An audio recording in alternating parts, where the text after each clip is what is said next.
I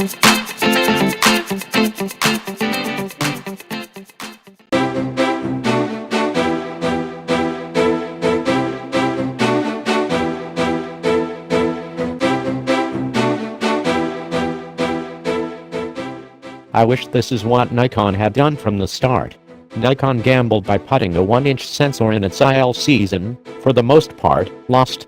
While it conferred some benefits on its Nikon 1 series, such as fast autofocus and class-leading continuous shooting speed, people are generally looking for better photo quality in ILCs than a 1-inch sensor delivers.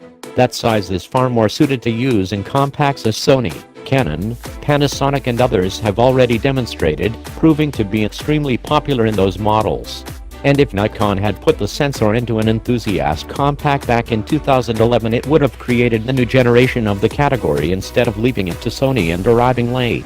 Overall, the DL18-50 looks like it will be a formidable competitor in its class, though the fact that there's no on-camera or bundled flash is disappointing.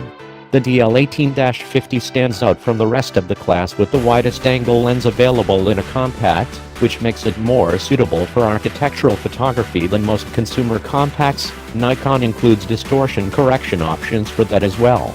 However, at 50mm the lens is already at f2.8, while a lot of competitors zoom out to longer focal lengths at the same aperture, which means they're a little wider at 50mm. Still, it's probably only about 1/3 stop difference, which is pretty minimal.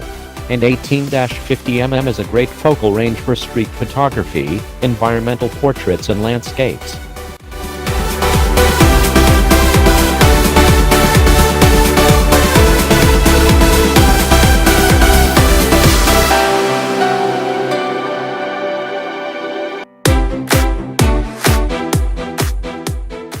We'll be right back.